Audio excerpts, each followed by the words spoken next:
So ang pinaka lesson dito nating makukuha, no? Dahil hindi rin tayo nalalayo sa pangyayari sa, sabihin na natin, sa bansa din natin ngayon, no? Parang nangyari din ba na isang taong matuwid na kinikilala natin na nailagay din sa alanganin. So alam naman natin, hindi na tayo mag-mention ng pangalan dahil alam naman ng lahat ng mga kung sino.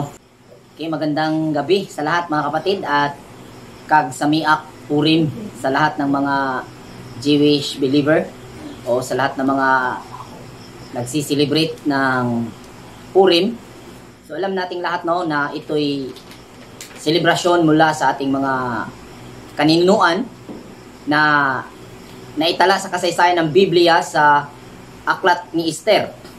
So ito'y kasaysayan, naging mandato na igugunita bawat taon sa ika-12 buwan sa kada taon, sa ika-13 at 14 sa huling buwan o sa ika-12 na buwan sa bawat taon.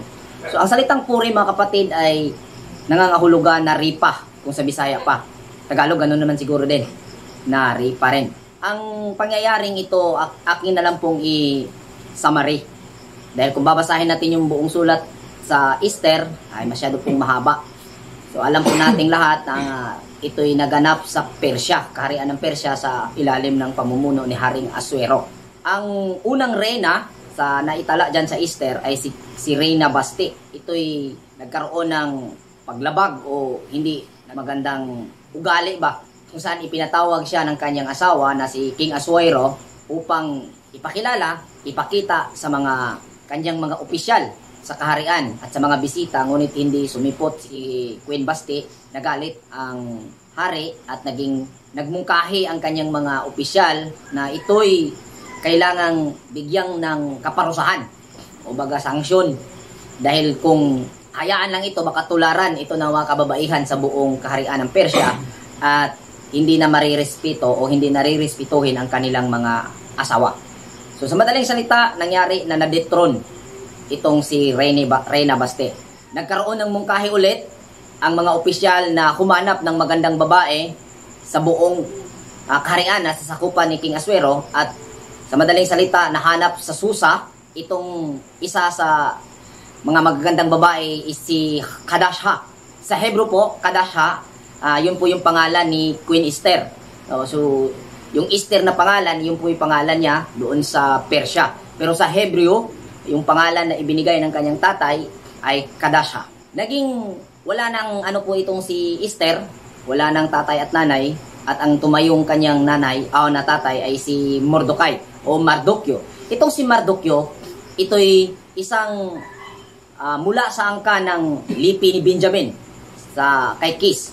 So isa siyang Hudyo. Yung salitang Hudyo, hindi po siya exclusive sa Judah tribes. Ang Jew or Hudyo, ito po yung katawagan ng mga taong sumailalim o nagpapailalim sa pananampalatayang nagmula or yung sentro ng kanilang nananampalataya ay nandun sa Judah, na kung saan ang mga mananampalataya na pumunta doon tinawag na Hudyo. At isa dito, si Mordecai o Mardukyo ay Hudyo.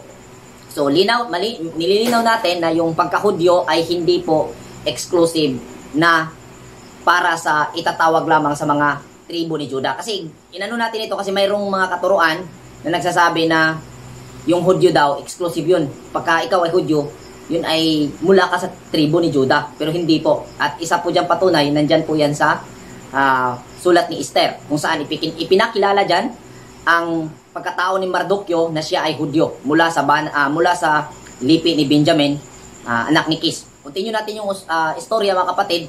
Sa nangyari na inalagaan si Esther ng 12 buwan, pinagpresent na sila doon sa harapan ng hari at napili itong si Esther na magiging kapalit ni Reyna Basti.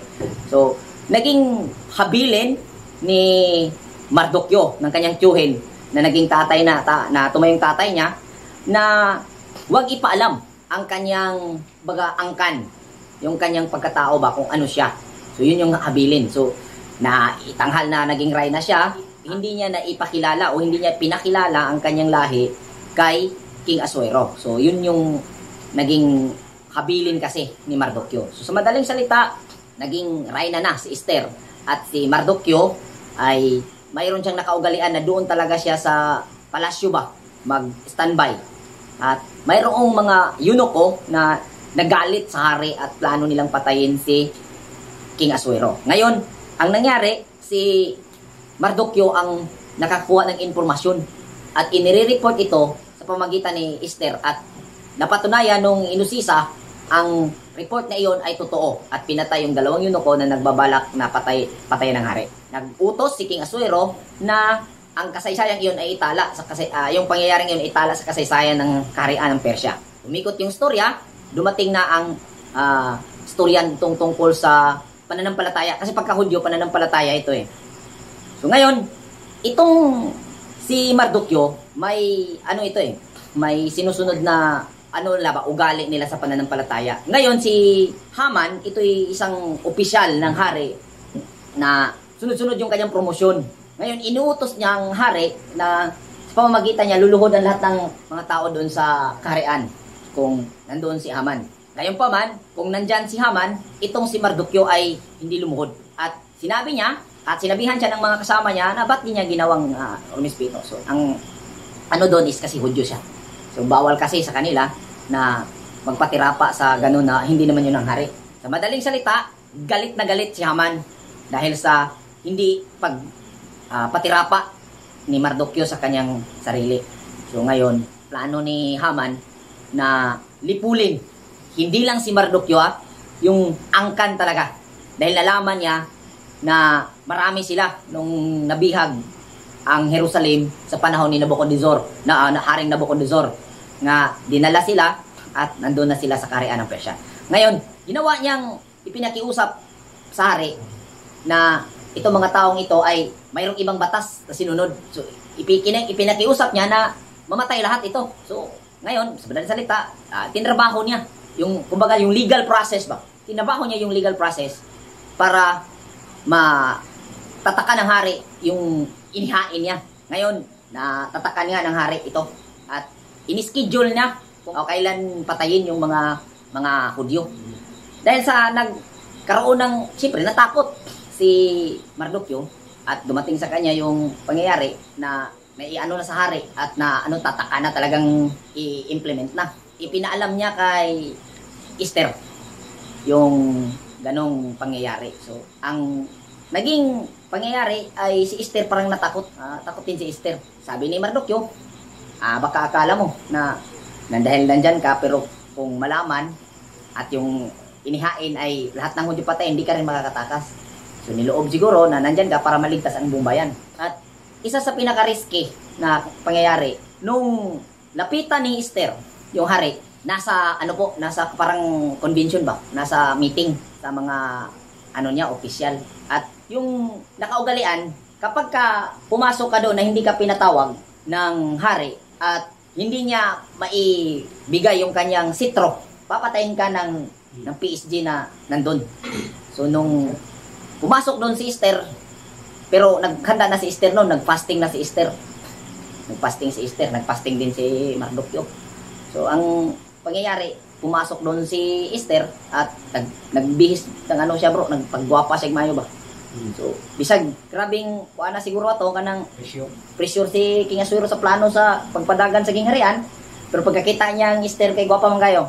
So yung kagandahan ni Queen Esther ang nagbigani sa hari at kanyang naibigay ang sitro at hindi nangyari na mapatay si Queen Esther. Siyempre, tinanong ni King Asuero kung ano yung pakay ni Queen Esther. So, inimbitahan ni Queen Esther si King Asuero para sa hapunan. At isa sa panauhin sa kanilang hapunan, si Aman. So, nung nandun na sa gabi, nagkausap, hindi pa rin ni-reveal ni Esther kung ano yung talaga. Sa madaling salita, nangyari yung ikalawang hapunan. Hindi pa rin. So, ipangatlo, at bago pa na na ginawa na talaga ni Haman yung bitayan para kay Mardukyo. Kasi parang nasasakal siya pag nakikita niya si Mardukyo, mga kapatid, na malaya. Parang nasasakal siya. Ganun yung concept ng isipan ng isang taong taas yung pride. At masama talaga. parang nasasakal siya pag nakita niyang malaya si Mardukyo. Kung tutusin, talaga namang ano siya. At habang imbitado siya sa hapunan ng hari at reyna, talagang lalong tumaas yung ihi ni Aman. Kasi biruin mo sa lahat ng tao doon, sa lahat ng opisyal, siya yung naimbitahan para sa hapunan at kasama sa hari at reyna. Nung inano na ni Queen Esther ng pangalawang gabi na may nagbabalak na anuhin sila, lipulin sila, sa pangatlong gabi, talagang inano na talaga ni Queen Aswiro na maalaman kung sino. So, nung sinabi ni Queen Esther na si Haman, talagang hindi ano ni King Aswiro ba na yung opisyal na pinagtiwalaan niya, yun pala. So, ang nangyari, parang nag-book out si King Aswiro, brother. Nung nangyaring nag-book out si King Aswiro, si Haman, nagmakawa kay Queen Esther at lumuhod siya at hinawakan niya yung dalawang tuhod at umiyak siya nang nagmakawa sa reyna.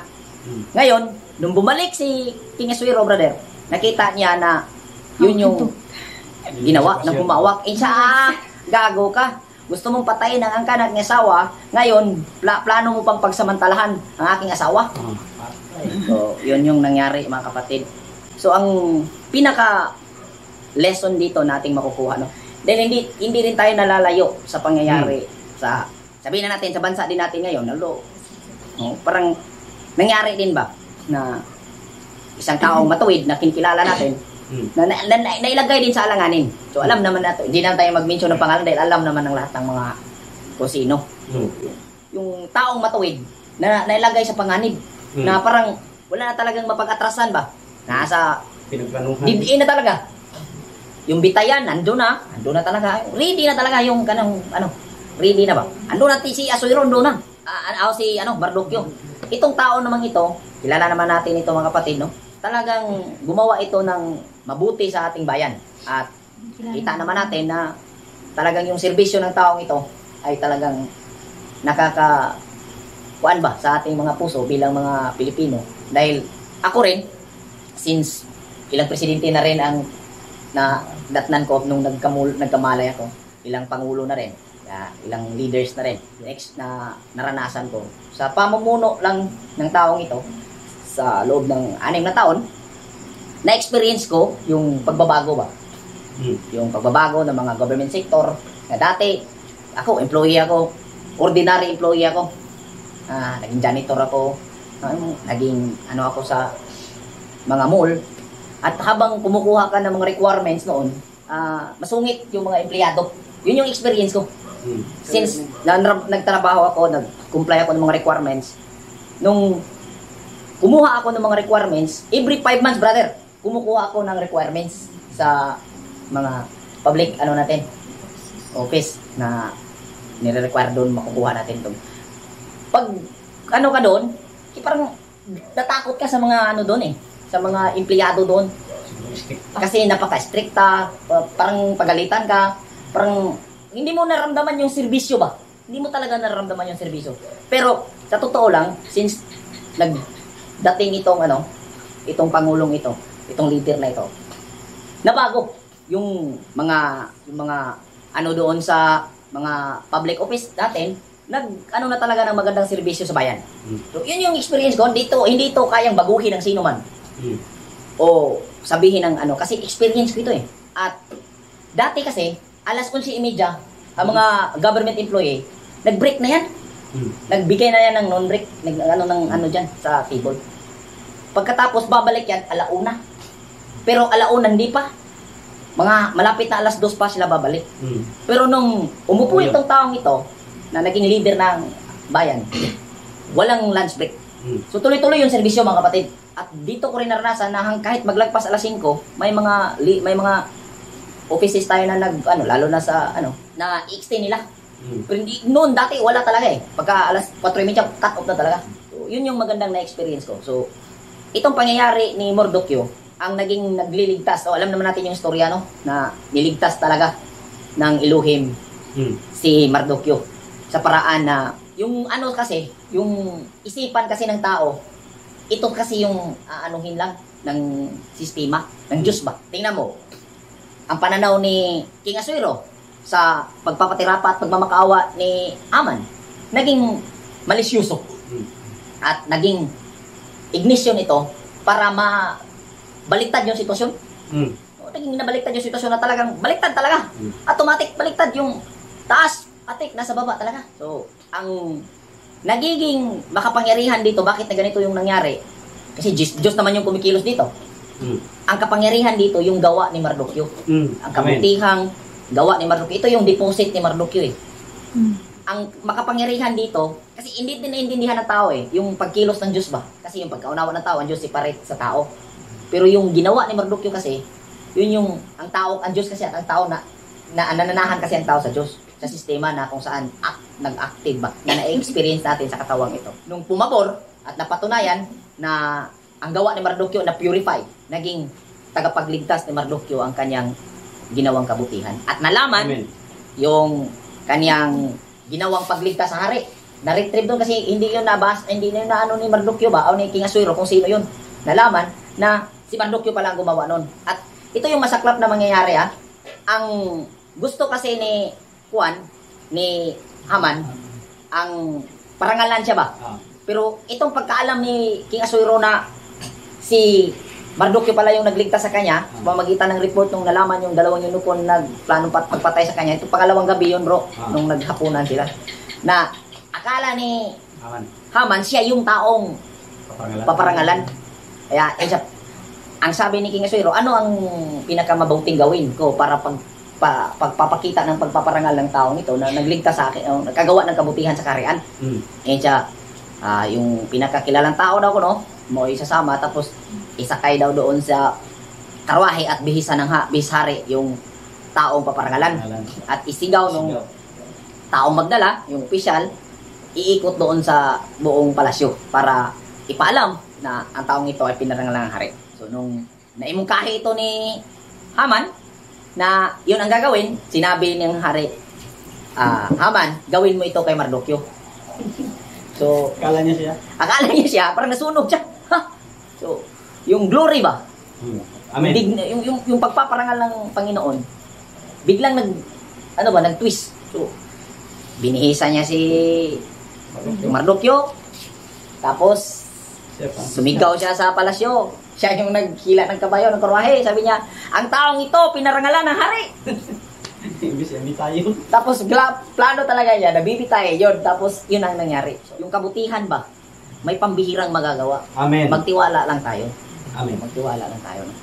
Kasi yan yung tagapagligtas natin. Kasi kung tingnan natin sa Book of Revelation, sa last day, yung last days, ang last days po na tinatawag po, yung panahon sa mga ganitong mga kaganapan sa buhay ng tao. Kung saan, yung gawa mo, ang magiging abogado mo. Hindi yung abogadong literal ang abogado mo. Kung magiging proseso yon na isasagawa, mandato ng kapanahunan na yung kanyang ginawang kabutihan ang tatalaga ng ganung pangyayari, kasama yon. Pero talagang ang abogado mo, kapatid, yung ginawa mo talaga. Amen. Why sobra, why kapin? Wala pong sobra, walang kulang. Kapag ang yung ginagawa, yun na ang mga abugar sa'yo. Amen. So yung kabutihan na ginawa ni Mardukyo, nagtatrabaho na. Nagtatrabaho. Sa madaling salita, lahat ng plano ni Haman hindi naganap. Pero talagang ready na. Nandun na talaga. Yung bitayan na ginawa niya, nabitay siya. Siya ang nabitay. At yung mga plano niya na lipulin ang buong Hudyo sa buong kaharian ng Persya, nabaliktad. Binigyan ng kalayaan ang mga Hudyo na patayin ang lahat nilang kaaway. So, marami ang mga namatay at marami ang natakot sa ganong kaganapan at marami ang naging Hudyo. Marami ang naging Hudyo sa panahong iyon dahil sa takot nila sa pangyayaring iyon. So, Amen. Maraming naging Hudyo. So, sa panahon natin ngayon, kung talagang ano po mga kapatid, huwag po tayong mabahala dahil ang kabutihan na ginawa ng taong iyon, yun yung magiging tagapagligtas niya. Amen. Magiging tagapagligtas natin. Tulad ni Mardukyo. So, ako'y naniniwala na ang Panginoon noon, ngayon at magpakailanman na hindi nagbabago. Amen. So, yung kabutihan na nagligtas ni Mardukyo, hindi po kumukupas, magliligtas pa rin hanggang sa walang katapusan ng panahon. Amen. Kaya ako po'y naniniwala na ang kabutihan ng ginawa ng Pangulo o yung leader na ito ang magliligtas sa kanya. Tulad ni Mardukyo.